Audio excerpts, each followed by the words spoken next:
Hello students, let's continue chapter 10 exception handling in Java part 2. Previous video में हमने देखा exception के types and exception के classes. इस वीडियो में हम देखेंगे एक्सेप्शन हैंडलर, यानी कि एक्सेप्शन जो एरर जनरेट होती है उसको हम हैंडल किस तरीके से करेंगे। तो एक्सेप्शन हैंडलिंग के यहाँ पे 3 स्टेटमेंट है, ट्राई, कैच एंड फाइनली। तो फर्स्ट जो है वो है the try block. A try block contain the code that may give rise to one or more exception। यानी कि ट्राई ब्लॉक के अंदर एक्सेप्शन का जो कोड होता है, यानी कि आप जो कोड लिख रहे हो उसमें अगर एक्सेप्शन जनरेट हो सकती है तो जो वो कोड है वो आप ट्राई ब्लॉक के अंदर लिखोगे। The try statement contains a block of statement within the braces. अब जिसमें एक्सेप्शन जनरेट हो सकती है वो कोड आप ट्राई स्टेटमेंट्स जो है वो ब्रेसेस के अंदर लिखोगे, यानी कि कर्ली ब्रैकेट के अंदर। This is the code that we want to monitor for exception if a problem occurs during its execution an exception is thrown. अगर ट्राई के बीच में आपने जो कोड लिखा है उसके दौरान अगर वहाँ पे कोई एक्सेप्शन जनरेट होती है तब वो ट्राई ब्लॉक उस एक्सेप्शन को थ्रो करेगा। वो किसको थ्रो करेगा? कैच ब्लॉक को थ्रो करेगा। अ ट्राई ब्लॉक में rise to one or more exception. अब ट्राई ब्लॉक में एक से ज़्यादा एक्सेप्शन भी हो सकती है। अब नीचे इसकी सिंटेक्स दी गई है। फर्स्ट ट्राई लिखना है, उसके बाद कर्ली ब्रैकेट स्टार्ट, उसके अंदर जो जिस कोड में एक्सेप्शन जनरेट हो सकती है वो कोड लिखना है and curly bracket over. Next है आपका the catch block. A catch block contains the code that is intended to handle exception of a particular type that were created in an associated try block। अब catch block में आपको क्या लिखना है? वो code जिसमें जो ट्राई ब्लॉक में जो कोड लिखा है अगर उसमें कोई भी एक्सेप्शन जनरेट हुई, ठीक है, तो वो जो थ्रो करेगा किसको? कैच ब्लॉक को। तो उसको हैंडल करने के लिए आपको कैच ब्लॉक में कोड लिखना है। It must immediately follow the try block. ये किसके नीचे होगा? जस्ट ट्राई ब्लॉक के नीचे। The catch block is an exception handler for a single try block. There can be one or more catch block. अब जो कैच ब्लॉक है वो है एक्सेप्शन हैंडलर और वो सिंगल ट्राई के लिए यूज़ होगा। अगर कोई एक एक्सेप्शन को आपको हैंडल करना है तो सिंगल एक्सेप्शन के लिए आप सिंगल कैच ब्लॉक का यूज़ करोगे। अगर मल्टीपल एक्सेप्शन जनरेट होती है तो आप उसके लिए मल्टीपल कैच ब्लॉक का यूज़ करोगे। अब यहाँ उसकी सिंटेक्स है catch, exception type, exception object. Exception type जो प्रीवियस वीडियो में मैंने आपको दिखाया था एक टेबल जिसमें था एक्सेप्शन के अलग अलग क्लासेस, जैसे कि array index out of bound, arithmetic exception, file not found. तो ये जो सारे हैं उसके टाइप है। अब एक्सेप्शन ऑब्जेक्ट, यानी कि आप कोई भी ऑब्जेक्ट वहाँ पे कोई भी नाम ऑब्जेक्ट का अपने हिसाब से दे सकते हो। फिर कर्ली ब्रैकेट स्टार्ट, और आपको एक्सेप्शन को हैंडल करने के लिए कोड लिखना पड़ेगा या कोई स्टेटमेंट लिखना पड़ेगा, तो आप वो कर्ली ब्रैकेट के अंदर लिखोगे एंड कर्ली ब्रैकेट ओवर। ठीक है, यहाँ पे देखो अब एक डायग्राम है try block. Statement that may cause exception of different type. जो ये ट्राई ब्लॉक है, ठीक है, वहाँ पे आपको कोड लिखना है जिसमें एक्सेप्शन जनरेट हो सकती है। ठीक है, अब उसके जस्ट नीचे आपको कैच ब्लॉक लिखना है। अगर ट्राई ब्लॉक में कोई भी एक्सेप्शन जनरेट हुई तो उसको हैंडल कौन करेगा? Catch block. ठीक है, तो यहाँ पे कोई भी अगर एक्सेप्शन जनरेट हुई, ठीक है, तो उसको हैंडल करेगा कैच ब्लॉक। ठीक है, तो ये है एक्सेप्शन हैंडलर। नेक्स्ट है आपका एग्जाम्पल। यहाँ पे class try catch demo class name है, पब्लिक स्टैटिक वॉइड मेन, उसके जस्ट नीचे स्ट्रिंग सिटी लिस्ट। यहाँ पे 4 सिटी के नेम दिए गए हैं, अहमदाबाद, बड़ौदा, राजकोट और सूरत, और उसकी इंडेक्स वैल्यू स्टार्ट होगी 0 से, यानी कि अहमदाबाद की वैल्यू है 0, बड़ौदा की 1, राजकोट की 2 एंड सूरत की 3। जस्ट उसके नीचे system dot out dot print l statement to be executed before try. ये जो लिखा हुआ है स्टेटमेंट वो just as it is print होगा। उसके बाद देखो यहाँ पे जो है वो है ट्राई। ट्राई के अंदर आपने कोड लिखा है जिसमें एक स्टेटमेंट है, एज इट इज़ वो प्रिंट होगा। दूसरा है system out print ln city list 5, यानी कि 5 जो है वो इंडेक्स वैल्यू है। यहाँ पे 5 दिया है, लेकिन सिटी लिस्ट एरे में सिर्फ वैल्यू कहाँ तक दी गई है, 3 तक, यानी कि अहमदाबाद 0, बड़ौदा 1, राजकोट 2 एंड सूरत 3। तो उसके आगे तो कोई दिया गया नहीं है एरे, तो ये एक्सेप्शन जनरेट करेगा array index out of bound. ठीक है, उसके जस्ट नीचे है system dot out dot print Elon statement within try block after displaying the 5th element. ये statement as it is print होगा। अब ट्राई के ख़त्म होने के बाद जस्ट उसके नीचे कैच ब्लॉक दिया गया है array index out of bound exception, ये क्लास नेम है, और EOBJ उसका ऑब्जेक्ट नेम है। वहाँ पे आप कोई भी नेम दे सकते हो। System dot out dot print ln within catch block system dot out dot print ln quote exception object of type plus EOBJ, यानी कि ये जो ऑब्जेक्ट है वो यहाँ पे प्रिंट करवाएगा। ठीक है, एंड नेक्स्ट ब्रैकेट के बाहर एक स्टेटमेंट दिया गया है, वो एज इट इज़ प्रिंट होगा। अब इसका आउटपुट देखो, यहाँ पे statement to be executed before try, तो वो जो ट्राई के ऊपर जो स्टेटमेंट है वो प्रिंट हुआ है। उसके जस्ट नीचे ट्राई के अंदर जो स्टेटमेंट है वो प्रिंट हुआ है। उसके बाद केज के अंदर जो स्टेटमेंट है वो प्रिंट हुआ है। और यहाँ पे देखो quote exception object of type, जो यहाँ वाली लाइन है वो यहाँ पे प्रिंट हुई है, और जो ये वाला पार्ट है वो ऑब्जेक्ट प्रिंट किया है, यानी कि आपके एक्सेप्शन को हैंडल किया है, और आपके आउटपुट में ये दिखाएगा कि ये टाइप की एक्सेप्शन आपके कोड में जनरेट हुई है। ठीक है, तो यहाँ पे कौन सी है, array index out of bound exception, यानी कि जो इंडेक्स आपने दिया है वो आपके एरे में है ही नहीं। ठीक है, और लास्ट जो है statement to be executed after try and catch, वो केज के बाद केज के बाहर जो स्टेटमेंट दिया गया है उसको। अब है मल्टीपल कैच ब्लॉक्स। अगर ट्राई में ऐसा ज़रूरी तो नहीं है कि एक ही एक्सेप्शन हो, अगर एक से ज़्यादा एक्सेप्शन जनरेट हुए तो उसको हैंडल करने के लिए आपको मल्टीपल कैच ब्लॉक्स चाहिए। In a single program multiple exception can occur. ठीक है, तो एक प्रोग्राम में एक से ज़्यादा एक्सेप्शन जनरेट हो सकते हैं। For example, if we want to upload a particular file to a remote computer, it may lead to 2 distinct exception. यहाँ पे अलग अलग तरीके के 2 एक्सेप्शन जनरेट हो सकते हैं। An exception may occur if the file is not present in our computer. अगर आपके PC में कोई फाइल है ही नहीं तो भी एक्सेप्शन जनरेट हो सकती है। और another exception may occur if the computer is not connected to the network. और दूसरा एक्सेप्शन ये भी हो सकता है कि आपका पीसी जो है वो किसी नेटवर्क के साथ कनेक्टेड है ही नहीं। ठीक है, there is a provision in Java to support multiple exception. तो ऐसी फैसिलिटी दी गई है जावा में कि आप एक से ज़्यादा एक्सेप्शन को हैंडल कर सकते हो। If the try block throw several different kinds of exception, we can write multiple catch blocks each handling a specific type of exception. अब यहाँ पे डायग्राम देखिए, ट्राई ब्लॉक, वहाँ ट्राई ब्लॉक के अंदर एक्सेप्शन जनरेट होगा। ठीक है, वहाँ पे एक से ज़्यादा एक्सेप्शन जनरेट हो सकते हैं। अगर वहाँ पे एक से ज़्यादा एक्सेप्शन जनरेट हुए तो एक जो है वो यहाँ पे एक एक्सेप्शन जनरेट होगा। ठीक है, उसको एक एक्सेप्शन को हैंडल करेगा कैच ब्लॉक, और दूसरे एक्सेप्शन के लिए यहाँ पे दूसरा कैच ब्लॉक है जो दूसरे एक्सेप्शन को हैंडल करेगा। ठीक है, तो ट्राई ब्लॉक में क्रिएट एक्सेप्शन क्रिएट होगा, और कैच ब्लॉक 1 में एक एक्सेप्शन हैंडल होगा, और कैच ब्लॉक 2 में दूसरा एक्सेप्शन हैंडल होगा। अब यहाँ पे उसका एक एग्जांपल दिया गया है, जो प्रीवियस एग्जांपल था सेम वही है, लेकिन यहाँ पे 2 एक्सेप्शन जनरेट किए हैं एक ही प्रोग्राम में। फर्स्ट वाला वही है, array index out of bound वाला।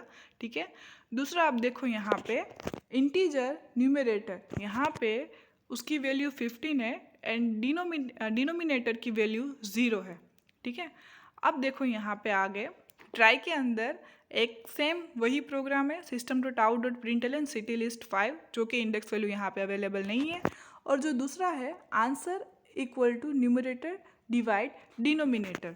ठीक है, तो यहाँ पे 15 डिवाइड 0 हो रहा है, जो कि क्या होगा, एक्सेप्शन जनरेट करेगा। ठीक है, तो ये अरिथमेटिक एक्सेप्शन जनरेट करेगा।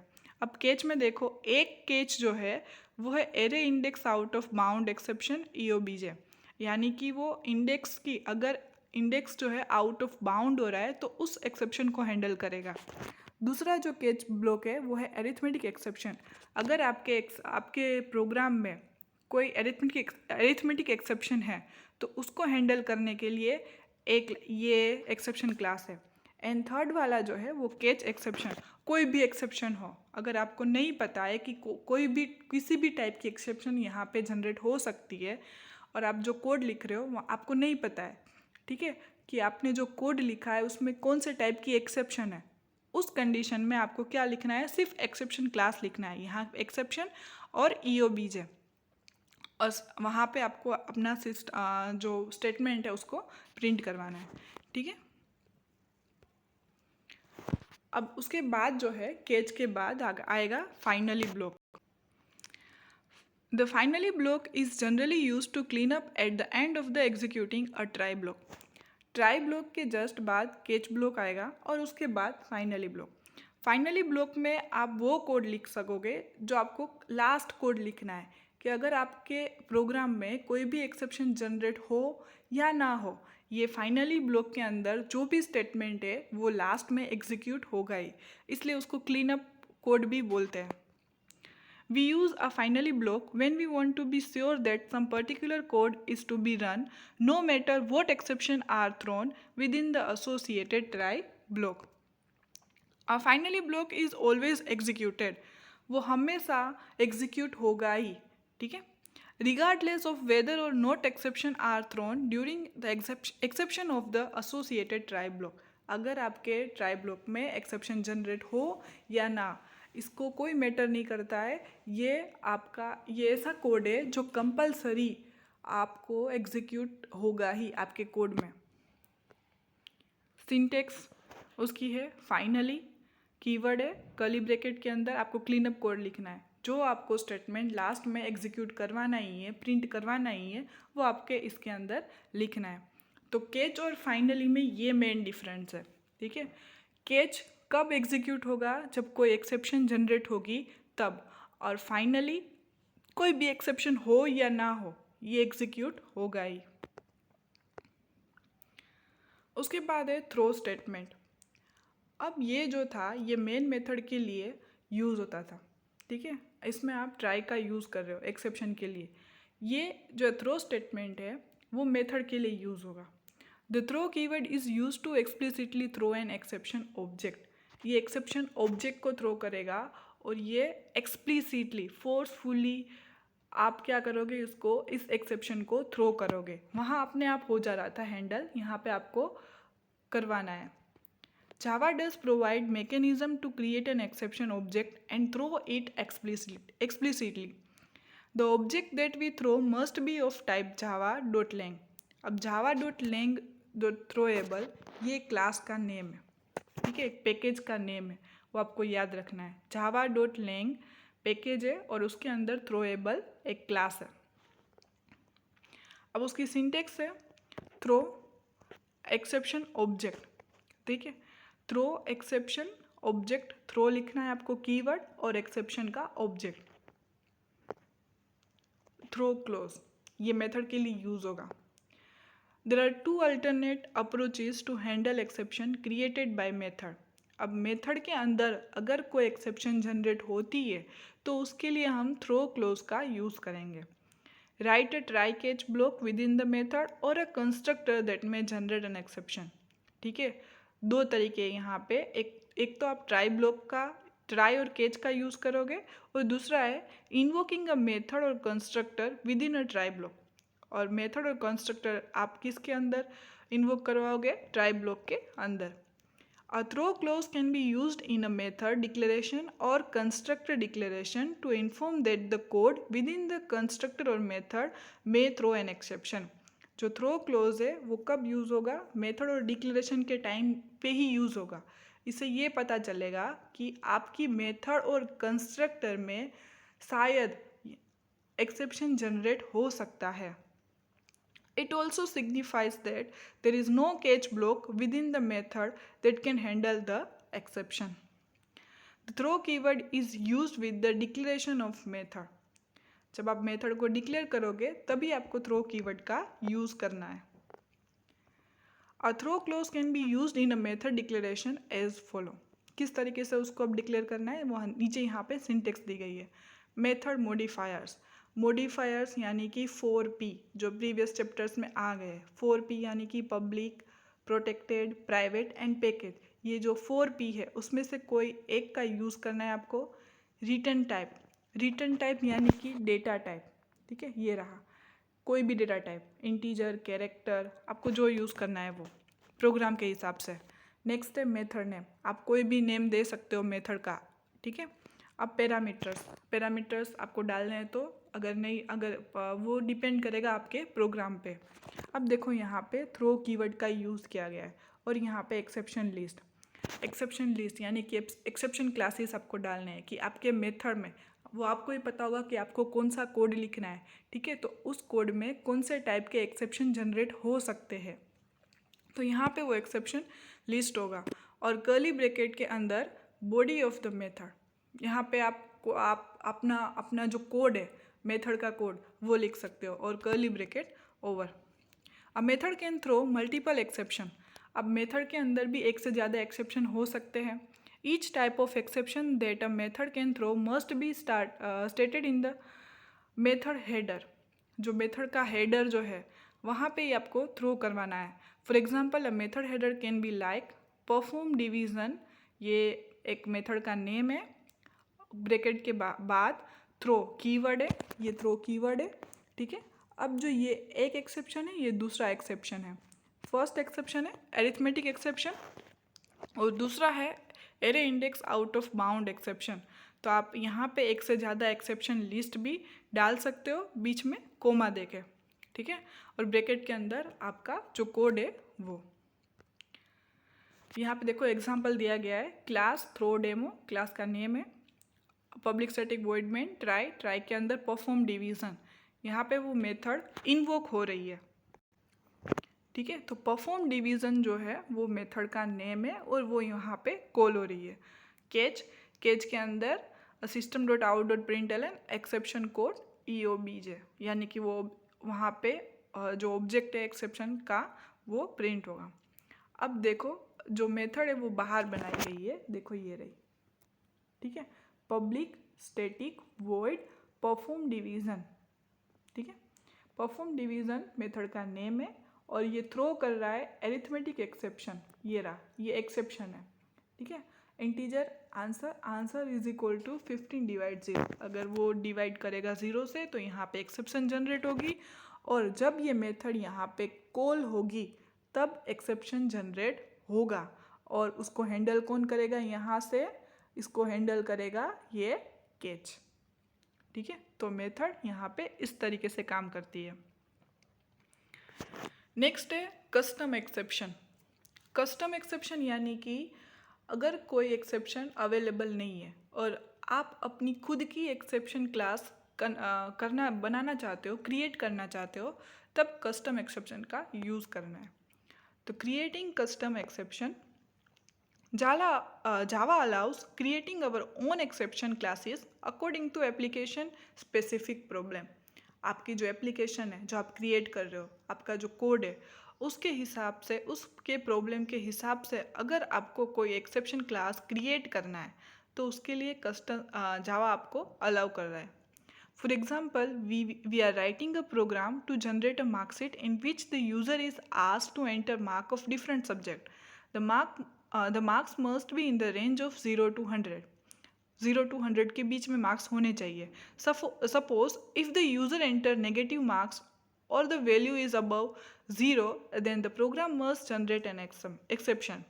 अगर वो 0 हुआ और नेगेटिव मार्क्स हुआ, ठीक है, 0 नहीं, नेगेटिव मार्क्स हुआ और अबव 100 से ज़्यादा हुआ, तब वहाँ पे एक्सेप्शन जनरेट होनी चाहिए। Such kind of exception are application specific, ये आपके एप्लीकेशन पे डिपेंड करता है कि आप कौन से टाइप की एप्लीकेशन बना रहे हो, ठीक है। Java does not provide built-in exception classes for application-specific exception. We can create user-defined exception by creating subclass of exception class. आप exception class का subclass बना के यूज़र डिफाइन, यानी कि आप जो बनाना चाहते हो उस टाइप की एक्सेप्शन जनरेट कर सकते हो। These exception can be thrown explicitly using the throw statement. ये आपको थ्रो स्टेटमेंट का, थ्रो कीवर्ड का यूज़ करके एक्सप्लिसिटली आपको इसको थ्रो करवाना पड़ेगा। We have used java.util.scanner class to accept input from the keyboard। ये जो है वो पैकेज है। अगर आप कीबोर्ड से इनपुट करवा रहे हो कुछ भी, तो आपको ये util.scanner क्लास का यूज़ करना पड़ेगा। ठीक है। अब advantages of exception handling. Exception के क्या एडवांटेजेस हैं? First, it allow us to maintain normal flow of program. आपका जो प्रोग्राम का फ्लो है वो नॉर्मली चलेगा। अगर बीच में कोई एक्सेप्शन जनरेट हो रही है और आपने एक्सेप्शन का यूज़ नहीं किया, एक्सेप्शन हैंडलिंग का यूज़ नहीं किया है, तो आपका प्रोग्राम क्या हो सकता है, बीच में से बंद हो सकता है, कोई ऐसा आउटपुट मिलेगा जो आपको समझ में नहीं आएगा। ठीक है, तो ये आपका जो फ्लो है वो नॉर्मली चलाएगा। In the absence of exception handling, the flow of program is disturbed. It allows writing separate error handling code from the normal code. ये आपको ये अलाउ करेगा कि आप जो एरर हो सकती है जिस कोड में, वो आप अलग तरीके से लिखें, यानी कि अलग पार्ट में लिखें। Error type can be grouped and differentiated within the program. ये ग्रुप में भी हो सकते हैं और उसको आप डिफ्रेंशिएट भी कर सकते हो। Assertion can be used to debug the program before deploying it to the client। अगर आप क्लाइंट को दो आपकी एप्लीकेशन, उससे पहले आप जब इसको डिबग करोगे तो आपको पता चल जाएगा कि इसमें कौन सी प्रॉब्लम है या कौन सी एरर आ रही है। It provides an easy mechanism to log various runtime errors while executing the program। ये आपको easy mechanism देगा कि कोई भी रन टाइम एरर आ रही है, ठीक है, तो आप इजीली आप इसको हैंडल कर सकते हो। तो ये था एक्सेप्शन हैंडलिंग। जो मेन 3 कीवर्ड्स है इसको हैंडल करने के लिए वो है ट्राई, कैच एंड फाइनली, और मेथड और कंस्ट्रक्टर के लिए है थ्रो क्लोज। ठीक है, ट्राई, कैच एंड फाइनली में वो इजीली हो जाएगा इम्प्लिसिटली, एंड यहाँ पे एक्सप्लिसिटली आपको थ्रो करवाना पड़ेगा। Thank you.